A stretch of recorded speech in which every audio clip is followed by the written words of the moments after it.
Hello, gamers, and welcome to Xbot and Pony, the show where every week we discuss what's going on in the news in gaming and we put our little spin on it. My name is Phil, My name is Nick. and we decided to go down memory lane today. We're going to reminisce a little bit. With all the big consoles launching on the horizon, we thought, well, let's think back to some previous launches. Did we ever go to the midnight launches? Did we ever sit out there in our tents and sleeping bags? I'd love to hear some of your stories, man. Tell us all about it. What are some memories that stand out to you about launches?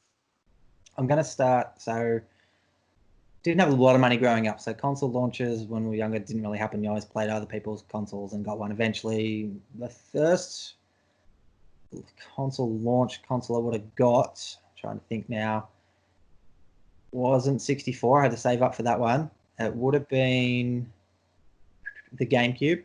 So, we did a midnight launch and got my GameCube, went home from EB Games. It was just me and one mate. Probably wasn't overly exciting. It was good. Don't get me wrong, it was good. They stuffed up. I actually price matched. I got it at EB because they did a midnight launch, but price matched JB, and JB gave you a free carry case.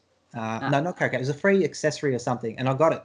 I got EB's deal and JB's deal. Nice. In my bag. Well, they gave me everything for the same price as matching JB's deal, and EB hated price matching back then around the GameCube era.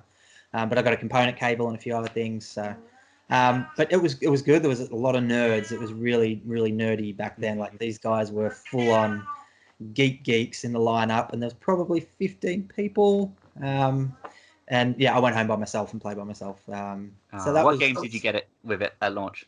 I'm trying to remember now. Must have been Luigi's Mansion, right? Luigi's Mansion. Rogue Squadron. Rogue Squadron. So I got Luigi's Mansion, Rogue Squadron. I can't remember what the other one. I got 3, maybe a sports game.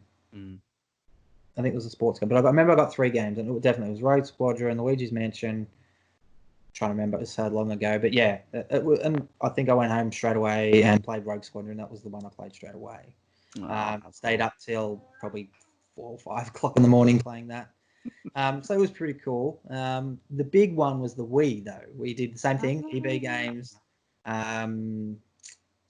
No, it wasn't the GameCube. So same store. So it was the Wii that I got the bundle that I matched JB. So I got a carry case from EB Games, but that was JB's deal. And then I got some free game from EB as well with the deal. So yeah, I done well for the Wii. I can't remember what game it was.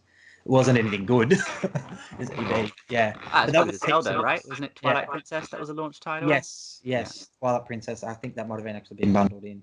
And then obviously you had your Wii Sports and that. But there was about 4 of us, and there was heaps of people at the Wii midnight launch. But we went back to my place and we played the boxing and stuff till all hours of the morning. And that was probably that's probably my favorite midnight launch. Probably the Wii console. Lots of fun, lots of fun playing the Wii Sports, and Garfield played as well, didn't you, Garfield? Yes, you did. You were there. You were still alive around that time. You old fart. You're getting your prawns soon. I think he really wants his prawns. Does he? All right. Well, maybe we won't take too long on this. It's fun to spend some time down memory lane, but you know the pink shades can be distracting. So we won't spend too long here.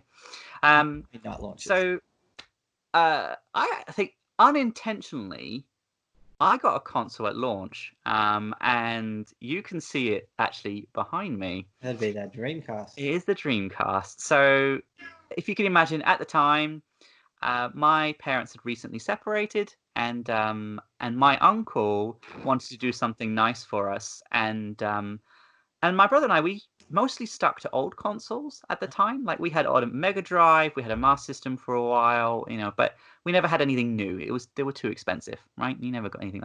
I never owned an N64. I only played them exclusively in Blockbusters. I used to go and play them in there, so that tells you something.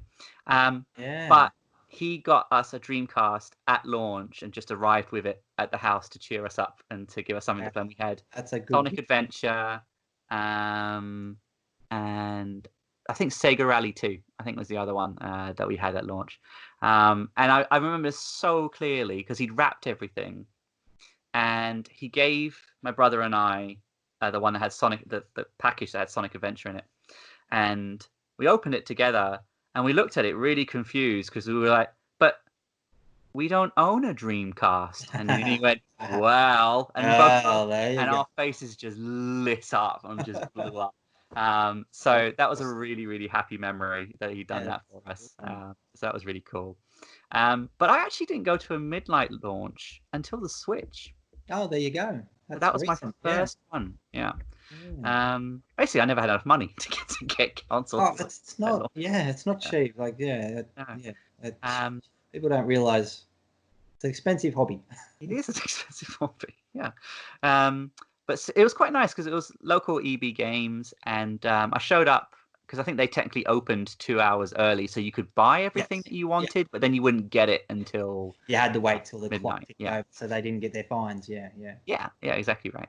And I remember, like, it was like you said, it's very nerdy. There was people in costumes and geeking out everywhere, and I just remember sitting in the shop and just chatting to the people around me. And there's a guy that I met there who I'm still friends with now. That's So like 3 years later, and he was a big GameCube fan, and so he was talking about that as well.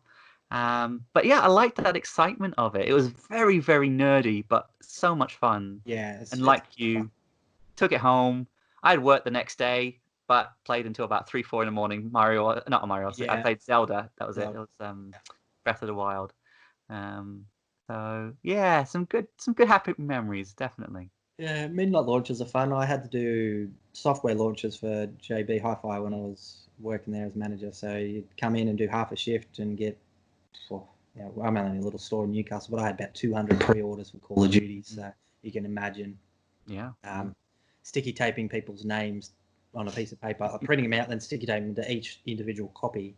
But then you come back in and do the midnight launch and take photos, and it was really cool. It was really entertaining. It's a good atmosphere, isn't it? Yeah. It is, yeah. Well, everybody's there for the common thing, and the big collector's editions, and it's a good 2 hours of just chatting and getting ready for the midnight to tick over, so everyone can go home and probably fall asleep and not play it anyway.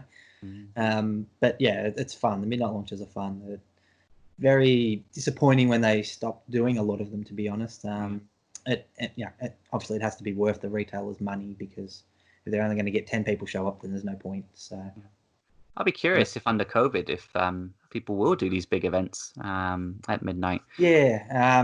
So I think Bathurst is on, the races is on this weekend, and I think they've announced no camping at all. Not this weekend, sorry, next month. And that happens every year, but there's no camping, and there's only 4,000 people allowed into. So it's going to affect a lot of things. So I mean, if huge sporting events like that are getting affected, then they might not be allowed to do midnight launches, because they're only allowed to have a certain amount of people gathering in a certain distance. So how do you space people 1.5 meters out waiting for a? I was going to say, I expected you to be camped up for your PlayStation 5, and I couldn't get no pre-orders, mate. None. Good. You're at what work. about you? Are you going to go to the Series X midnight launch? Like we've discussed before, I don't think there's any need to really buy either console at launch. I assume they'll probably be sold out as well. Obviously, I've got a couple of days to decide if I want one, and I have been thinking about an all-access one, which means that it get delivered by Telstra, so there'd be no midnight. You're going to cave. I know you. You'll cave. Well, I do have a 4K TV sitting the there. The FOMO will kick in, and you'll be like, credit card. But I've got a 4K TV sitting there, so I really need to play Halo Infinite. Oh, hang on a second. Oh, well, you can play enhanced versions of Gears and Ori. Well, honestly, I haven't played Gears 5 yet. My TV doesn't support 120 hertz, so not for me. Gears 5 definitely.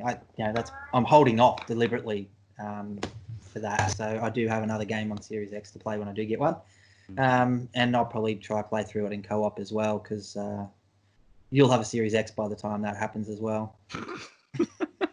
Wow, there might be one on the shelf if no one's buying them, So. Series S, it does the same thing, right? Yeah, exactly. Yeah, I like the speaker edition. I think it's awesome. Awesome. If it doesn't work as a speaker, I'm going to be very disappointed. It better be a boombox as well. Yeah. Better be able to just rock out. Proper 80s style. Yeah, of course. Get my rap tunes on. Yeah. Well, how about you guys then? What are some of your memories of console launches? Have you ever lined up at midnight? Have you, I don't know, have you been excited and dressed up and hung out with, met some new people while you were there? Let us know. Let us know below, guys. Bye.